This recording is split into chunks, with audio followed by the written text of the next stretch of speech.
Bismillahirrahmanirrahim. Assalamualaikum warahmatullahi wabarakatuh. Perkenalkan, nama saya Rita Yuliarti, mahasiswa YAIN Bone, Fakultas Syariah, Program Studi Hukum Tata Negara 5. Baiklah, di sini saya akan menjelaskan tentang pendapatan daerah dan pengeluaran daerah. Yang pertama, pengertian pendapatan daerah.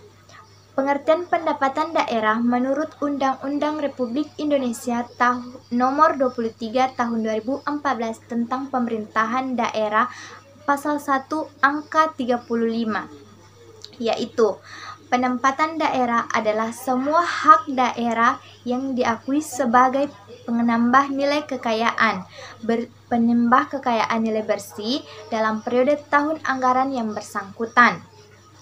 Yang selanjutnya yaitu sumber-sumber pendapatan daerah. Sesuai dengan ketentuan perundang-undangan yang berlaku, Undang-Undang Republik Indonesia Nomor 23 Tahun 2014 tentang Pemerintahan Daerah Pasal 285, yaitu yang pertama, pendapatan asli daerah, yaitu menurut Undang-Undang Republik Indonesia Nomor 33 tentang perimbangan keuangan antara pemerintah pusat dan pemerintah daerah. Penjelasan pasal 1 ayat 28 menyatakan tentang pendapatan asli daerah, yaitu pendapatan yang diperoleh daerah yang dipungut berdasarkan peraturan perundang-undangan. Yang kedua yaitu pendapatan transfer. Pendapatan transfer terbagi menjadi dua, yaitu pendapatan transfer pemerintah pusat dan transfer pemerintah daerah. Transfer pemerintah pusat yaitu yang pertama, dana perimbangan. Dana perimbangan terbagi menjadi 4, yaitu yang pertama, Dana bagi hasil adalah dana yang bersumber dari pendapatan tertentu APBN yang dilokasikan kepada daerah penghasil berdasarkan angka persentase tertentu dengan tujuan mengurangi ketimpangan dan keuangan antara pemerintah pusat dan pemerintah daerah. Yang kedua yaitu pajak. Pajak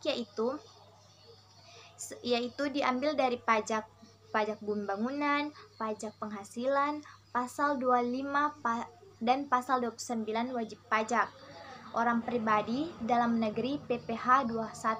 Yang ketiga yaitu cukai, hasil tembakau sesuai dengan ketentuan perundang-undangan. Yang keempat, sumber daya alam. Sumber daya alam yang berasal dari penerimaan hutan, penerimaan mineral, penerimaan batu bara, dan penerimaan panas dari panas bumi. Selanjutnya yang kedua yaitu dana alokasi umum. Dana alokasi umum adalah dana yang bersumber dari pendapatan APBN yang dialokasikan dengan tujuan pemerataan kemampuan keuangan antar daerah untuk mendanai kebutuhan daerah dalam rangka pelaksanaan desentralisasi.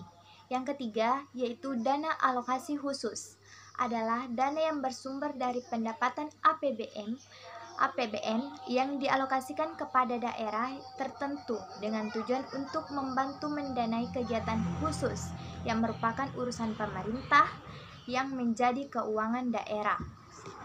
Selanjutnya yang keempat yaitu dana desa, dialokasikan kepada pemerintah pusat untuk mendanai penyelenggaraan pemerintah, pelaksanaan pembangunan pembinaan masyarakat, dan pemberdayaan masyarakat langsung. Yang pertama yaitu belanja tidak langsung, merupakan perkiraan beban pengeluaran daerah yang dialokasikan secara adil dan merata agar relatif dapat dinikmati oleh seluruh kelompok masyarakat tanpa diskriminasi, khususnya dalam pemberian pelayanan umum. Yang kedua yaitu belanja langsung. Belanja langsung merupakan belanja yang dianggarkan terkait secara langsung dengan pelaksanaan program dan dalam kegiatan. Yang kedua yaitu pengeluaran pembiayaan daerah. Semua transaksi keuangan untuk menutup defisit untuk manfaat surplus. Selanjutnya jenis-jenis pembiayaan. Yang pertama, penerimaan pembiayaan.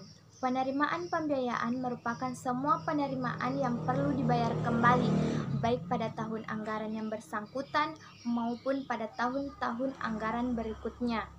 Penerimaan pembiayaan mencakup sisa lebih perhitungan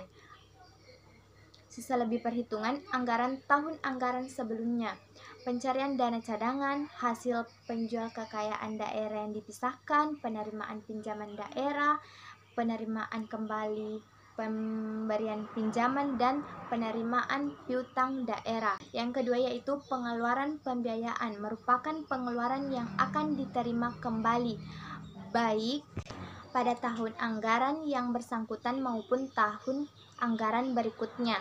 Pengeluaran pembiayaan mencangkup pembentukan dana cadangan, penerimaan modal investasi pemerintah daerah, pembayaran pokok utang, dan pemberian pinjaman daerah.